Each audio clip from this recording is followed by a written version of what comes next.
if you have a highly optimized system and as a farmer you only have 40 harvests in your career that are under your belt, the risk of getting one of those wrong or adopting a bunch of new practices out of order or not necessarily having a good technical advice, it's operationally a logistical challenge. Like, you have to have labor in the right place, you have to have the right machinery.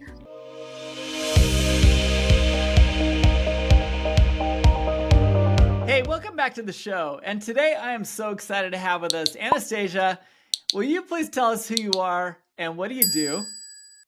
Of course. Thank you so much for having me, Todd. I am the CEO and co-founder of Regrow Ag. To unpack what Regrow Ag does, I presume, Yeah, tell me. we help to decarbonize agriculture as an industry that currently contributes up to 1/3 to 1/4 of the world's greenhouse gases. And that Right, doesn't seem right if you think about nature-based industry like agriculture. So we're trying to make that right, equation right. right. It's tricky when those animals just can't really plow all those fields though, isn't it?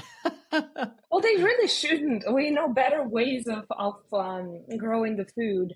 But the actual challenge is companies that are large companies that have become the leaders in helping people eat.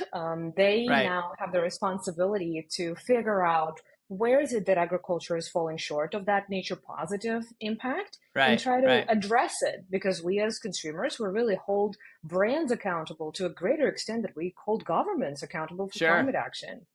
sure. Well, I think it's smart. And I definitely, I love what you're doing in terms of bringing science and technology into an industry that really is lacking in a lot of ways. And so if the net result means less greenhouse, more green sustainability and less energy consumption, I think it's an awesome thing. And so tell us about how you're doing that. I mean, what have you done to kind of provide a technical scientific solution to, let's face it, we've been agging the world since the beginning of mankind. What are we doing And wrong now? there's things that we've been doing well, but in the last let's start with the problem statement. The last Yeah, few decades, we've optimized agriculture to produce calories at pretty much all cost, and we figured a way to subsidize it. We figured a way to provide market incentives, but now right, we're really starting to say, well, we're all feeling the impacts of climate change on us. Therefore, we're all now willing to pay for those costs of externalities of how much does it cost the world for the food to be produced this way versus in right, a better way.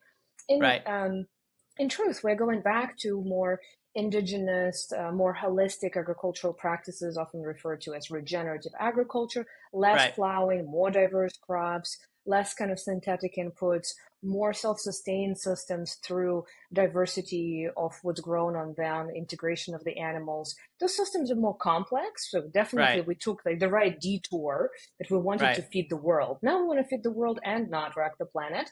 And we need to kind of keep both in the optimization equation from here onwards. For So sure. what Regrow does about that is that if you think globally that you want to address this problem and you're a multinational brand, first of all, you can't manage what you can't measure. You need to measure where Agreed. those greenhouse gases need to be, where are they coming from, what should they be, what's possible.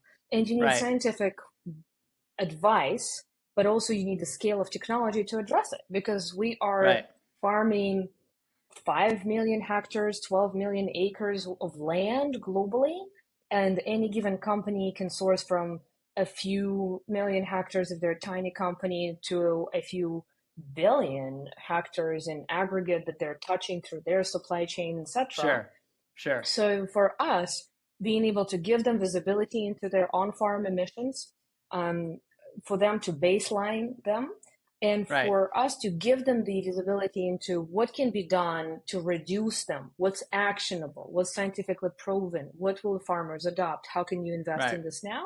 That measurement of the gap and reduction of the gap is what the companies can find using our software. So in addition to that, though, from what I looked about on your website, which is very well designed and very informed, very educational, for those of you are wondering what we're talking about and want more details, I highly recommend you go to regrow.ag.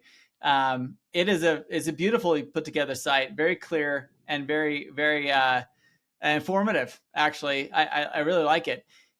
For those of us that don't know, I mean, and for those of us who aren't in the know on agricultural, effects on the environment, it seemed to me that your technology, while it is satisfying that mission, it does much more than that. It also increases efficiencies in farming. How are you solving these multiple problems all at once, and where is your real focus?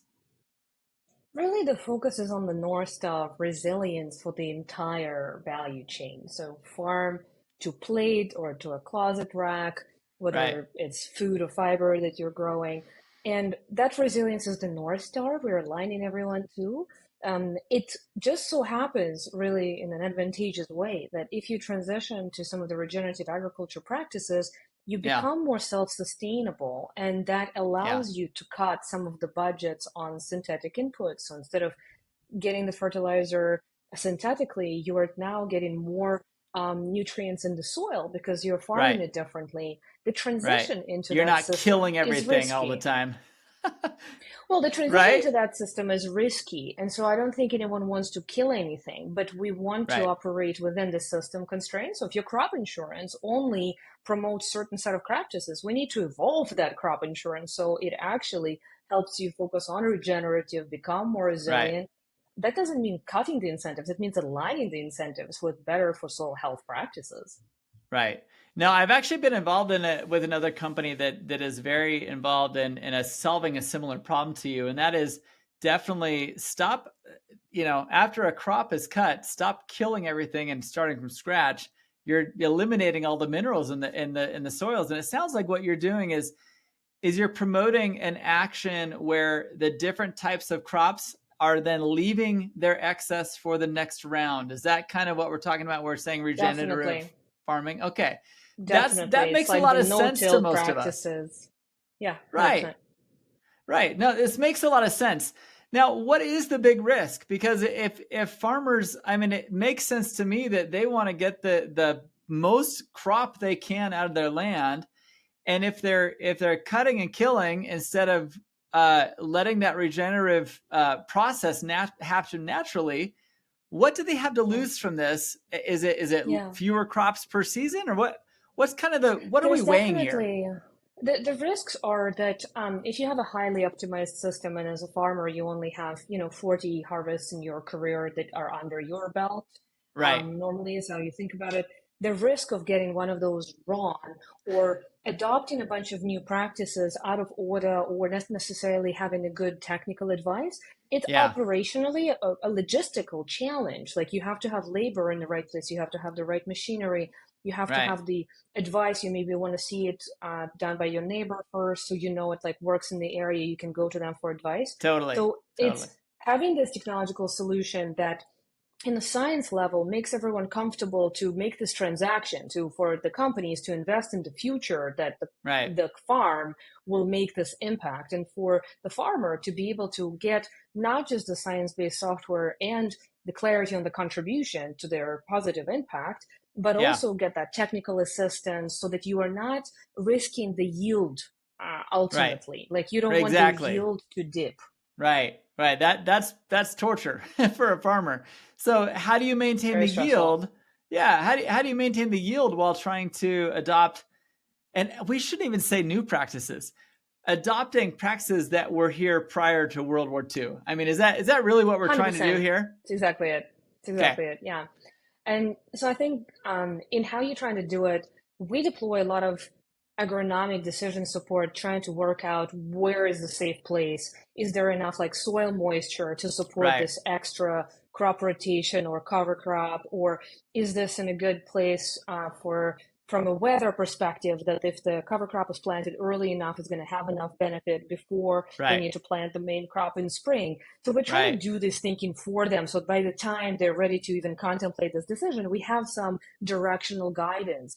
I like Um, it. and cutting things like nitrogen, it is fairly straightforward, but it's something that can be feeling very risky, right? Because you always Yeah. put it on as an insurance, like, oh, here's some Right. extra fertilizer in case we get a bumper Give it a little rain at the boost. right time of Yeah. the season. Right. Yeah, Right. but Right. then when you're looking at it more closely, oh, most of that really ends up in the environment and not in my crop. If I put it at this Sure. time, not this time, putting Sure. it at the right time may be logistically more challenging, but okay, how can I solve for that? You kind of I like it. move the needle by giving them the perspective that, oh, someone's going to pay you to share that risk. We all want that environmental outcome, not just Right. productivity at all cost. I just wanted to take a few seconds to tell you about a program that we have assembled with a lot of our podcast guests and a lot of people who are listening to the show who are feeling the same way that they do. There's a recurring theme. You'll hear a lot of these founders talk about, I couldn't have done it without my team. I couldn't have done it without a support group of peers. I couldn't have done it without having someone to talk to that understood my feeling of isolation as an operator of my business. You see, you're not alone. It is hard running a business, and it's even harder when you know you can't express all your deepest concerns and frustrations with your executive team. It makes them nervous. It gets them scared. You don't want scared people on your executive team. So where do you turn? The Captain's Council is where you turn. The Captain's Council, it is an organization that we are put together with podcast guests, as well as people who are listening who are in the same boat. You see, peers are the only ones that can give you the type of empathy, the type of advice that only a founder or operator know and understand. Go check it out at captainscouncil.com. I know you're going to love what you see there. We have put together an organizational structure that has small group settings, a global community of founders and operators, as well as monthly and quarterly in-person events. You're going to love what you see there. I can't wait for you to check it out and enjoy the rest of this episode. Right. Hey, listen, I'm totally on board with this. And I think that there are so many things we can learn. I mean, literally, we've been farming the earth since the beginning of mankind.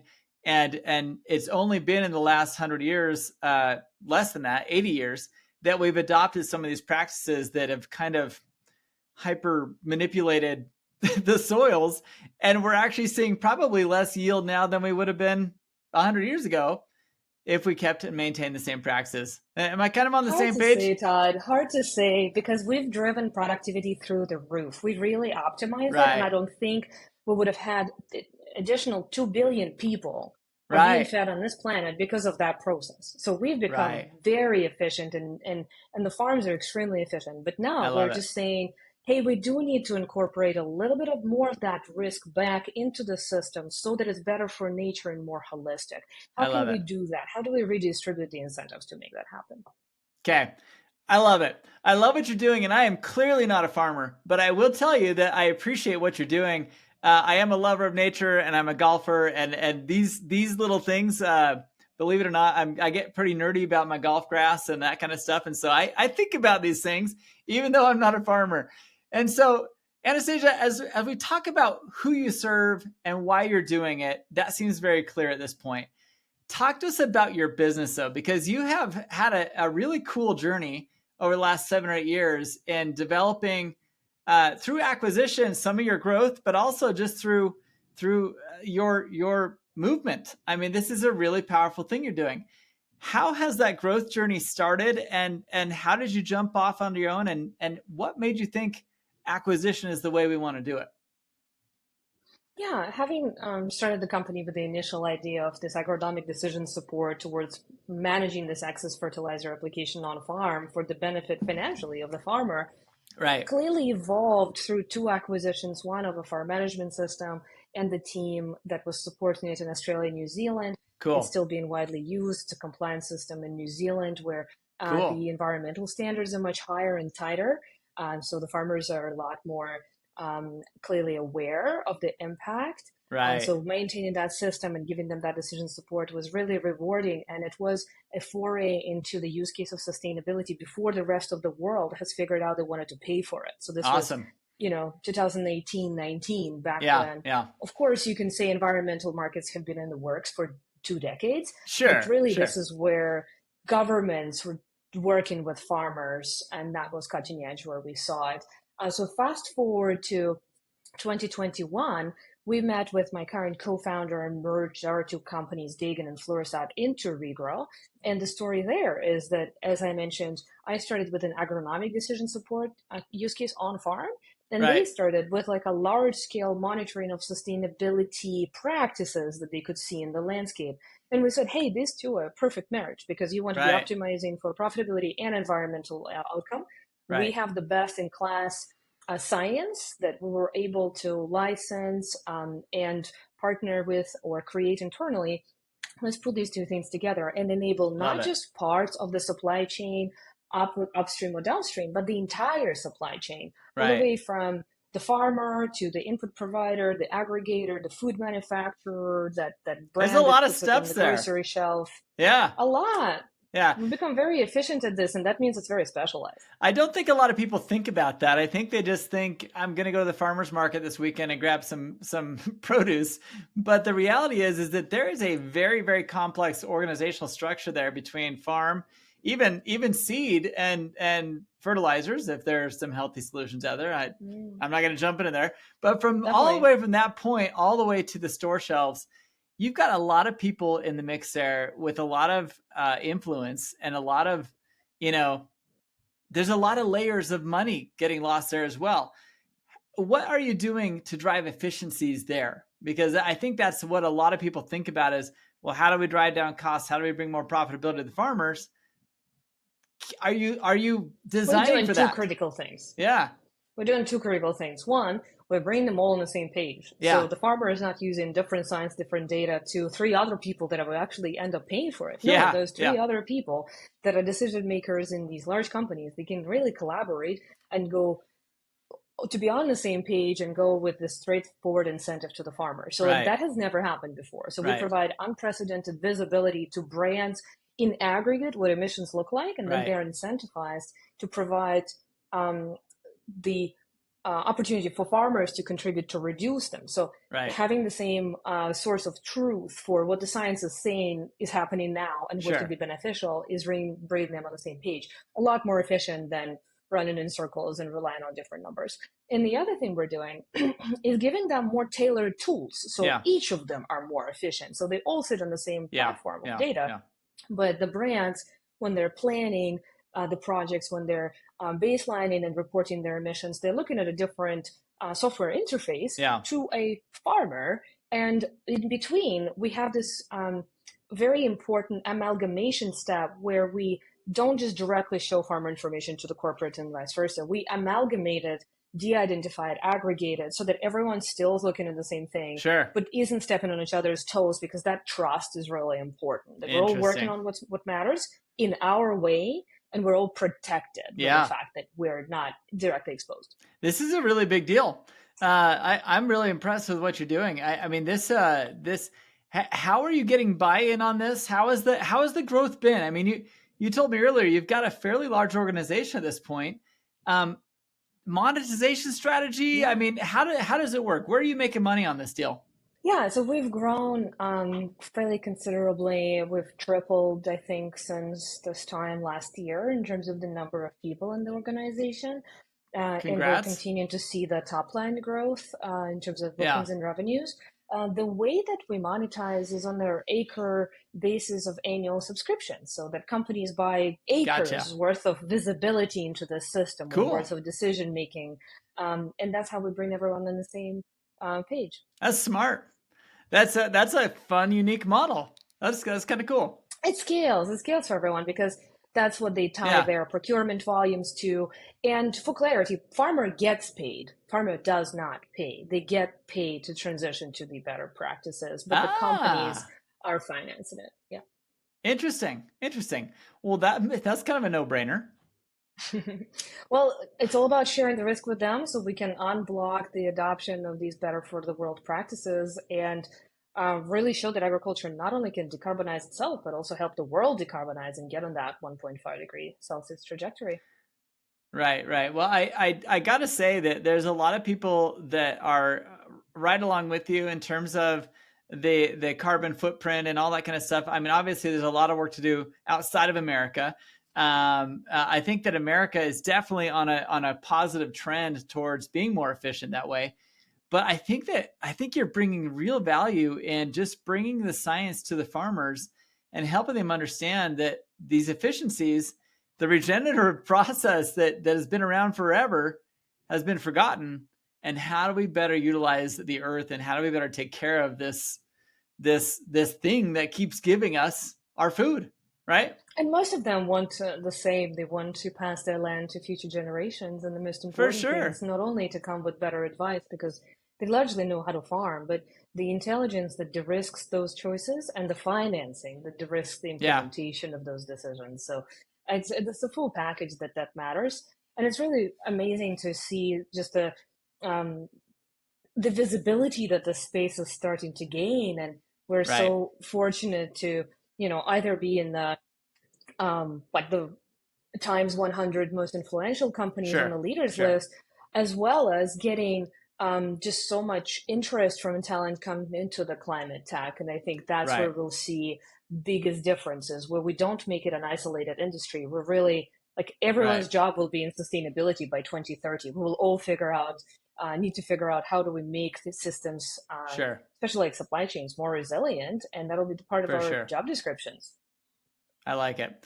I like it. Now, obviously, getting back to the growth and strategy within your growth of the company, let's talk about some of the challenges, because I personally love an acquisition model where you're strategically aligning yourself with, first with software and then with another, whole other initiative that ties so well with what you're doing. It doesn't mean that it all works perfectly every time. What are some challenges that you've had to face in these acquisitions and in the growth of the Regrow in and of itself?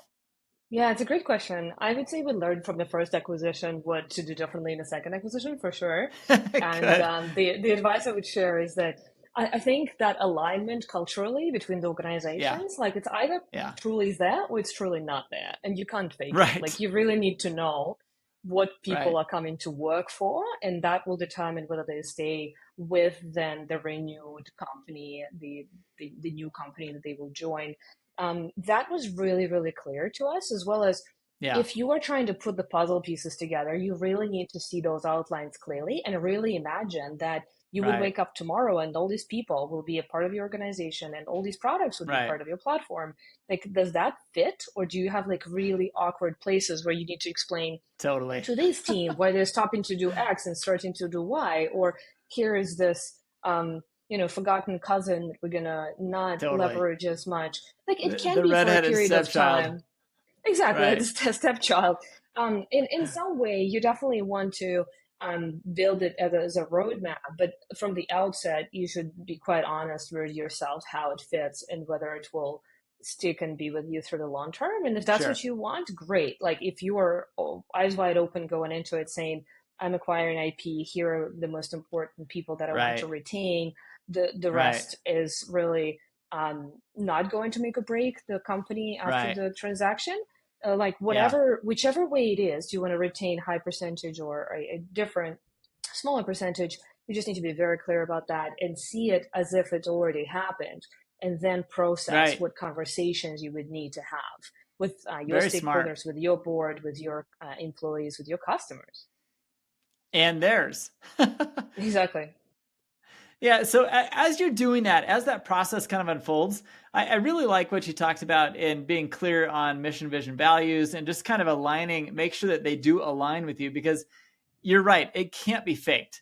And everyone does stand for something, but not every company is very clear on what they stand for. How do I mean, we're only talking about a couple of acquisitions here, but as you position yourself to potentially acquire a new partner or be acquired by some other organization, how clearly and how well do you define what you stand for and what your mission is? It's very clearly defined, and it hasn't really changed even through the last set of merger acquisitions. Like it was strengthened, Yeah. but we almost didn't touch our values to kind of reinstate them. Like they were already there, and they were the right Love values it. for us to continue on. I think having these conversations fairly regularly with folks reaching out and saying, "Hey, should we consider a JV or an M&A, or where do you see this on this Right. trajectory? Like, are we an additional piece to your puzzle, or does it seem differently?" Right. We definitely want to be very clear as to what business models we want to be in and what business models and Yeah. parts of the ecosystem we don't want to be in. And I think there's a Yeah. number of ways to make this happen. Like you can have a partnership. You don't have to have a complete merger acquisition to just get something done.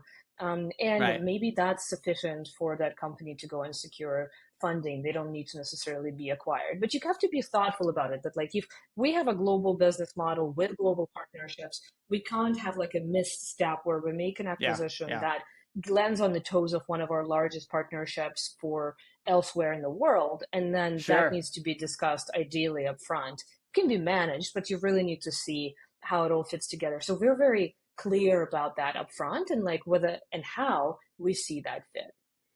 I love it. Hey, this has been such a fun conversation. I really do love what you've shared with us, not only about your business and what your mission is, but also how you've been able to transact and grow your business. I think it's fantastic. For those that want to know more, definitely go check out regrow.ag and dive into it. I mean, this is really a fun business model, and check it out. For those of you that are wanting to learn more, I mean, Anastasia, we all have somebody as a CEO, we all got somebody that kind of is that pillar or that mentor or that person that's guided us through these transitions in our businesses. So someone you want to give a shout out to today? I definitely want to give a shout out to my board, to Viri Maxwell from Galvanized Climate Solutions and Mike Zimmerman from Main Sequence Ventures. They've been with me Love on the it. journey, and they both challenge me and inspire me, but also they help support this business and me personally and us I navigating love the it. turbulent waters of climate change. It is very turbulent, but I think you're doing a great job. You're making a great impact on everything. And honestly, I hope more farmers do adopt. I hope that the earth is protected more. And I really appreciate what you guys are doing with your business. So thanks so much for being here today. Thank you so much for having me. It's been fun. It has been great. We'll catch the rest of you on the next episode. And Anastasia, we hope you the best in moving forward with your business. Thank you so much for being here. Thank you all. Hey, I hope that interview was awesome for you. I loved it. I feel like I was very aligned with what she is driving with her company, and I'm so proud of the fact that she's using very advanced, I would say advanced processes of growth through acquisition, strategic partnerships, and alignment to grow her business. That's how it needs to be done. That's how your business needs to grow. If you're not paying attention to strategic alignments around you that can help you grow at a more rapid pace, you're crazy. You don't have to do it all alone. In fact, you should never do it all alone. I think that strategic acquisition is a fantastic way to go, whether you are the acquired or the acquirer. Building a business that could be acquired or is the acquiring animal in the relationship is a fantastic way to grow your business. Instant client recognition, instant market recognition. You find yourself in a fantastic position to grow and scale in a way that you wouldn't have been able to do all by yourself. So take a look at what she's done and start thinking to yourself, who can you be aligning with? Not to mention, if you don't have a board of directors like Anastasia, you have got to really think about who is your advisory board. Do you have one? Should you get one? My answer is, of course, yes, you should. And it doesn't need to be expensive. You have got to look at solutions like a peer group, a peer community like captainscouncil.com. Captainscouncil.com is an organization of CEOs and founders just like you, trying to move forward with their business, sometimes not knowing what the next step should be or could be in their growth process. The journey is hard to make alone, so don't do it alone. Be part of a community of other CEOs and founders who are in the process of growing and scaling just like you are, and they need your advice and you need theirs. There's something about sharing your vulnerabilities with other founders and CEOs that gets you in a position of strength really, really fast so that you can grow and scale your business effectively. Check out Captain's Council today. We appreciate you being here on the podcast and look forward to catching you on the next episode of the Growth and Scaling Podcast. We'll see you then.